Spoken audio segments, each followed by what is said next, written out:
sâu rồi. Nó mà có sắn đượt lên ấy. Nước ngoài ấy. Đấy.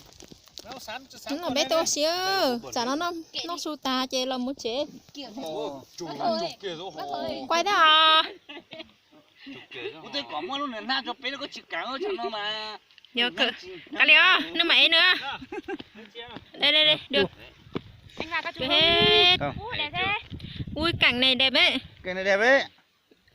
Xe, ô xe. Bây giờ đây này. Múa đây, nhảy đi. Như thế này thì ai mà sống về luôn đấy. Ui, đúng rồi. Chỉ trời mưa đấy.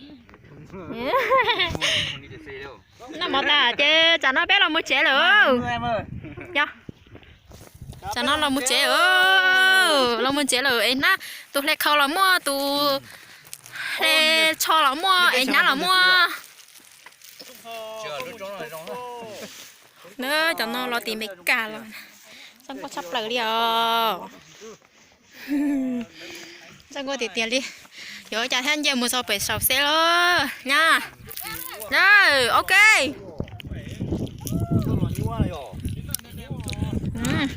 Hai tia. Mua trong cô nhà để cút nhông nó mua sầu. Trong có sắp lại đi à. Chị biết nó có sắp lại đi á, khó xét khó lên sạch trái có dầu có to có tụt lưỡi ít xét xong mà lo muốn té chỉ to đi à. Tụt lưỡi mà lo sao lại mua à.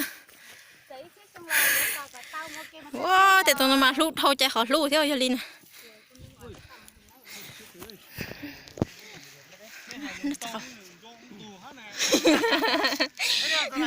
Trời ơi. Giờ chú cha YouTube tao mà. Ô, chị cha thùng cao nhất tao nó xa. Thùng cao à, anh gà thùng cao à. Chú ơi. Ngay, bác vợ đi. Chú hai chị em kiểu nhé. Đây của chị gì? Đây của chị. Chị vào tiếng ấy. Ồ. Con gửi đi cùng không? Vẫn chụp đi. Đó bé cho tháo nó chụp ảnh nữa hả? Chụp sữa chạy lên. Chụp một tí. Cả đó nhờ bé cho tháo nó xì chụp sữa chạy lên. Đây bé nhớ là con không biết là. Em bay hả? Bay à? Nó bay sao đi? Chụp các Chúa đó bé cho tháo nó chụp lấy dầu sữa chạy lên. Mượn chụp ảnh một tí đó. Lấy chụp ảnh luôn. Bé sữa chạy lên. Bé sữa chạy lên. Chụp lên ra kia đi. Xuống núi đây này. Bác Hồ có chụp không? Sao đây chụp đây? Đấy, chụp sườn không ăn mắt chống mặt buồn nôn nhá. Đấy. Con gái xinh cái này. Thật đấy nhá. Chúa. Được chưa? Chúa cho chú mà ảnh sữa chúa cho liền, cho nó tới giờ bé cho xí chúa cho liền. Bé đi tới chụp ảnh đâu mà. Sợ kia này con đừng có chúa cho.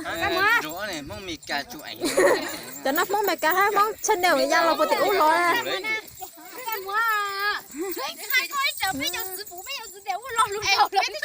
Nếu cha chụp bỏ liền. Ê cho nó tới giờ bé cho xí bé tới cho chụp rồi nếu cha nó chụp có xí sao? Sao muốn này? Đẹp gì vậy? Rồi. Bao nhiêu rồi? Được nhiều lắm ạ. Bà xí mà có gì đâu. Đi tôi là đi bỏ củ nữa mà. Đẹp chưa? Rồi, ok rồi. Hai chị cười đây. Ok. Rồi, sao? Bao nhiêu tấm rồi? Đi về đây. Hai.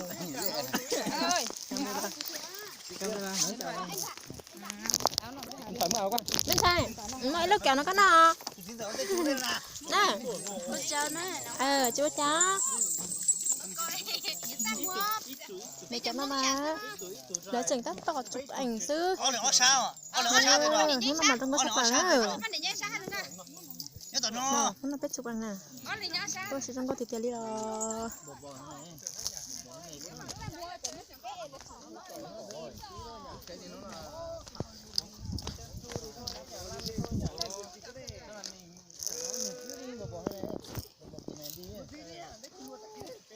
Thế này chẳng qua nó cỏ này nó rơi. Đúng rồi, có đấy, không có là mình sợ lắm mấy cái đoạn này. Một chế lửa lớn, chẳng nó bé một chế lửa. Không phải mình đi chơi này không phải. Nhưng từ sáng tôi sáng nó chế alo mà lý cho nên tôi sáng nữa. Mấy họ mới đi nhỉ. Chả cú sắp rồi lý sáng nó chế bé lòng một chế lửa. Thằng Thúy cho nó bố làm nó thế cho nó cú tí cho là chế thế à.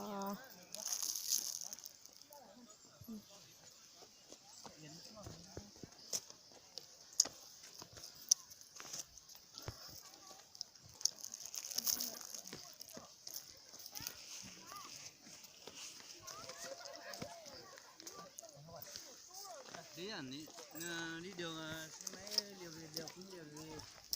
Chúng ta đi một mình à, xong là lên cái kia thì quay đón nhá. Ok.